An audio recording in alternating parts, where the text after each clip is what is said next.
रूपनगर की गलियों में अभी सूरज की पहली किरण ने दस्तक ही दी थी कि सेठ करोड़ीमल के पुराने जर्जर और काई जमी पुश्तैनी हवेली से चीखने चिल्लाने की आवाजें आने लगी। मोहल्ले वाले समझ गए कि सेठ जी का नित्य नियम शुरू हो चुका है। सेठ करोड़ीमल, जिनके पास इतनी संपत्ति थी कि वे पूरा कस्बा खरीदकर उसे दोबारा बसा सकते थे, इस वक्त जमीन पर घुटनों के बल बैठे अपनी फटी हुई धोती संभाल रहे थे। उनके सामने एक पुरानी टूटी हुई टोकरी पड़ी थी जिसमें वे बड़े चाव से कुछ काले और सड़े गले पत्ते जमा कर रहे थे। उनका वफादार नौकर दीनू, जो पिछले 20 सालों से इस हवेली की धूल फांक रहा था, वे पास आया। टोकरी की हालत और उसकी सामग्री देखकर दीनू का माथा ठनका। सेठ जी राम राम। पर ये सुबह सुबह किस मुसीबत को न्योता दे रहे हैं? इस फटी टोकरी में इन सड़े गले पत्तों का क्या काम? इसे तो कल मैंने कूड़े के ढेर पर फेंकने के लिए अलग किया था। अरे वो अक्ल के पैदल, तुझे क्या लगता है लक्ष्मी क्या आसमान से टपकती है? कल जो तूने खीरे के छिलके और गोभी के डंठल कचरा समझकर फेंकने की बात की थी, मैंने रात भर जागकर उन्हें सहेज लिया है। दीनू ने हैरत से पूछा। सहेज लिया है? मतलब यह है कि तू मूर्ख है। अगर इन्हें अच्छे से धोकर 3-4 बार उबाल दिया जाए और इसमें खूब सारा पानी डाल दिया जाए तो बेहतरीन साग बनेगा। मुफ्त का खाना, ऊपर से पेट भी भर जाएगा और पैसे के पैसे बचेंगे। समझ में आया? सेठ जी, आप तो साक्षात कलयुग के अवतार हैं। सड़े पत्तों का साग? महाराज, ये भोजन नहीं, बीमारी की दावत है। भगवान ने आपको कुबेर का खजाना दिया है, कुछ ताजा और शुद्ध क्यों नहीं खाते? कम से कम आज तो ढंग की सब्जी मंगवा लेने दीजिए। चुप कर जुबान दराज। तू क्या जाने अमीरी कैसे बचती है। खर्च करना तो हर ऐरा गैरा जानता है, पर बचाना कोई मुझसे सीखे। धन को बचाने के लिए जीभ के स्वाद की बलि देनी पड़ती है। जा अंदर और सुन, आज सब्जी में मसाला बिल्कुल मत डालना। हल्दी मिर्च का भाव आसमान छू रहा है। और नमक तो बस आधा चम्मच, डिब्बा ज्यादा दिन चलेगा। और हाँ, तेल की शीशी को बस कड़ाही के ऊपर से घुमा देना। बूंद भी गिरी तो तेरे वेतन से काट लूंगा। दीनू बड़बड़ाता हुआ रसोई की ओर चल दिया। पैसे की हवस में इंसान को सड़े पत्तों में भी मलाई नजर आने लगी है। भगवान बचाए ऐसी अमीरी से जहां स्वाद और सेहत दोनों की चिता जल रही हो। पीछे से सेठ जी की आवाज फिर गूंजी। ओ दीनू, टोकरी के छेद से जो पत्ता गिरा है उसे भी उठा ले, एक निवाला और बनेगा। दोपहर ढल रही थी। सूरज की तपिश से रूपनगर का बाजार सुस्त पड़ने लगा था, लेकिन सेठ करोड़ीमल की बचत यात्रा अभी शुरू ही हुई थी। वे बाजार के सबसे व्यस्त कोने पर पहुंचे जहां सब्जियों के ढेर लगे थे। आइए सेठ जी, एकदम ताजी लौकी और कद्दू ले जाइए, अभी सुबह ही खेत से टूटे हैं, सिर्फ 40 रुपए किलो। 40 रुपए? ओ भाई, क्या इसमें से सोना निकलेगा? लूट मचा रखी है तुम लोगों ने। सेठ जी, आसमान छूती महंगाई है, 40 रुपए तो वाजिब दाम है। वाजिब? ये देख, इस कद्दू में तो कीड़ों ने अपना बंगला बना रखा है। और ये लौकी, ये तो सूख कर क्रिकेट का बल्ला हो गई है।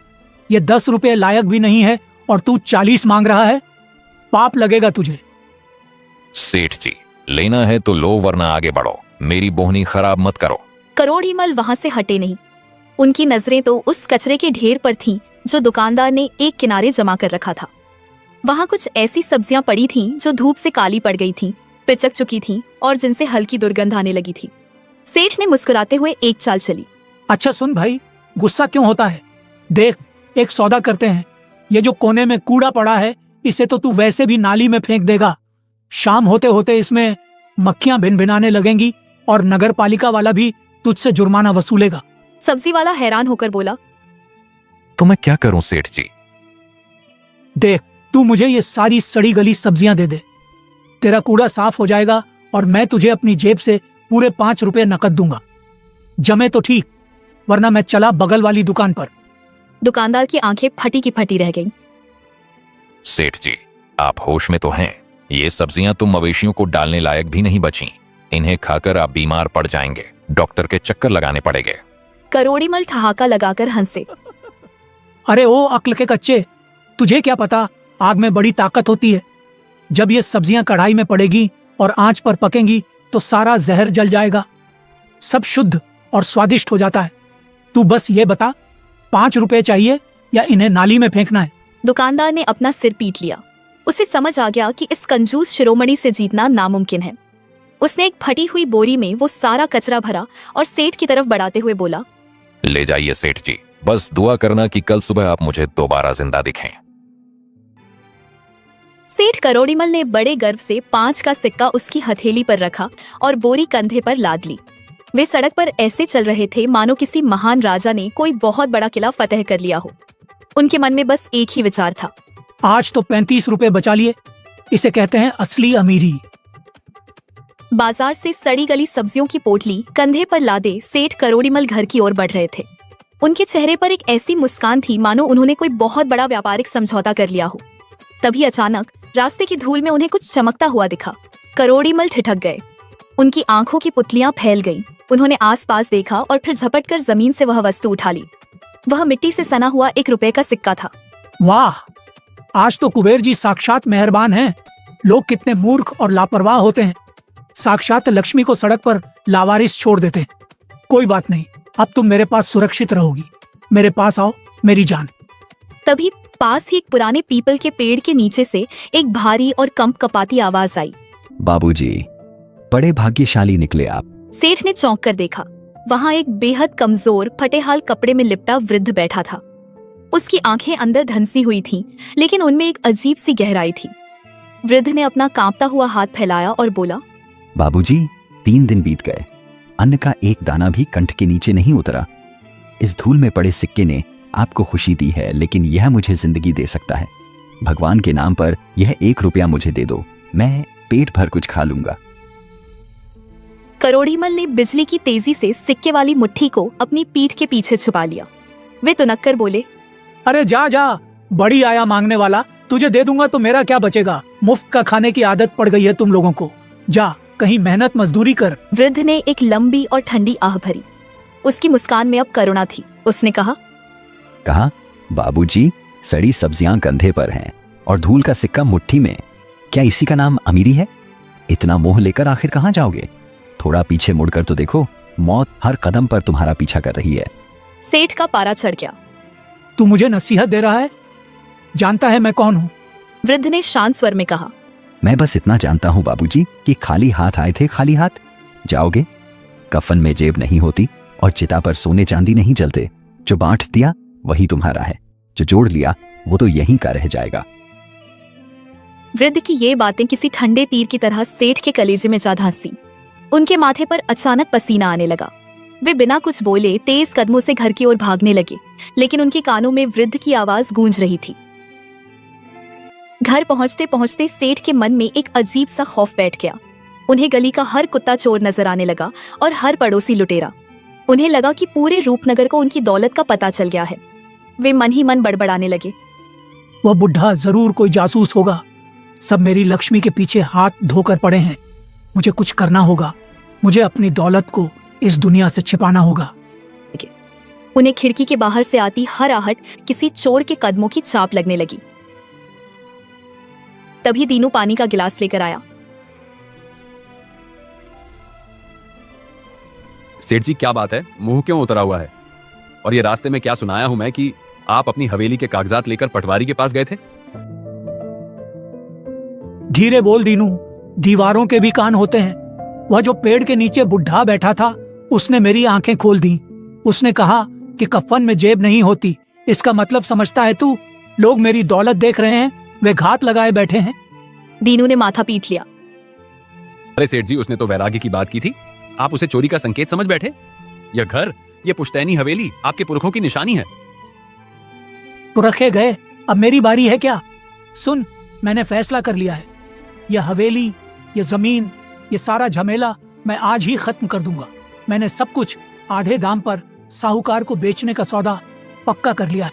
क्या आधे दाम पर? सेठ जी, मती मारी गई है क्या आपकी? कौड़ियों के भाव अपना महल बेच रहे हैं, रहेंगे कहाँ? करोड़ीमल की आंखों में एक अजीब सी चमक थी।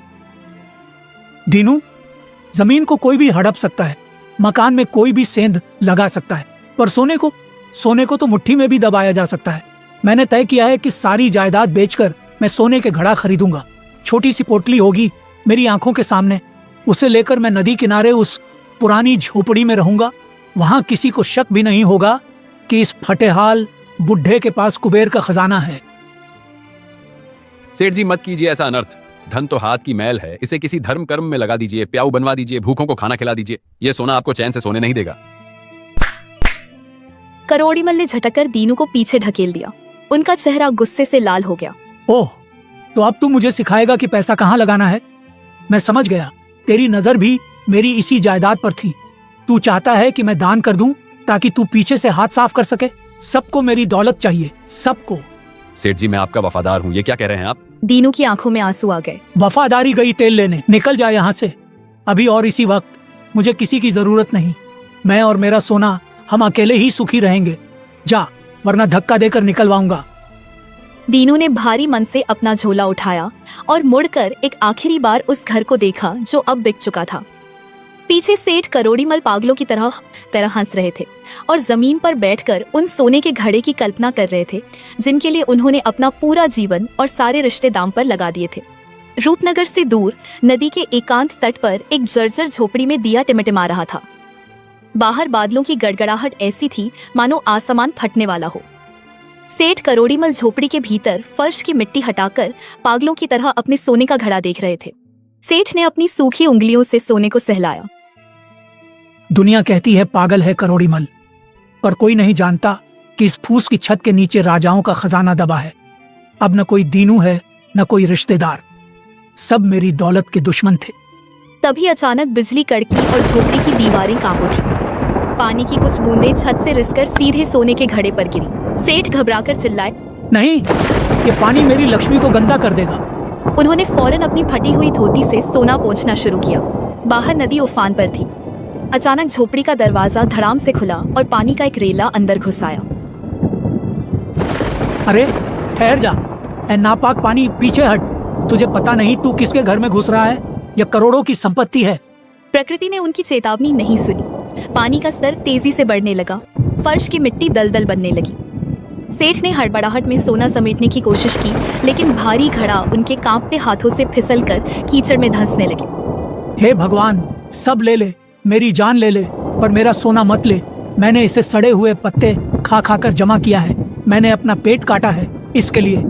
तभी एक जोरदार लहर झोपड़ी की कच्ची दीवार को ढाते हुए अंदर आई। झोपड़ी ताश के पत्तों की तरह बिखर गई। मेरा सोना डूब रहा है, बचाओ। कोई है जो मेरे सोने को बचा ले? मैं उसे एक रुपया दूंगा। नहीं नहीं है, मैं उसे दुआएं दूंगा। अंधेरी रात में उनकी आवाज लहरों के शोर में दब गई। वे पागलों की तरह पानी में हाथ मार रहे थे, कीचड़ छान रहे थे, लेकिन मिट्टी धंसती जा रही थी। जिसे उन्होंने अपना आधार समझा था, वही सोना अब उन्हें गहराई में खींच रहा था। अंततः एक प्रचंड लहर ने उन्हें किनारे की पथरीली जमीन पर पटक दिया। जब वे होश में आए तो सामने सिर्फ गरजती हुई नदी थी और उनके हाथ में सोने की जगह सिर्फ काली मिट्टी और कीचड़ बचा था। सब ले लिया तूने, सब लूट लिया। अब मैं क्या खाऊंगा? अब मैं क्या बचाऊंगा? मैं तो जिंदा लाश बन गया। वे जोर जोर से हंसने लगे और फिर फूट फूट कर रोने लगे। उस रात सेठ करोड़ीमल की दौलत का साम्राज्य हमेशा के लिए पानी की गहराई में दफन हो गया।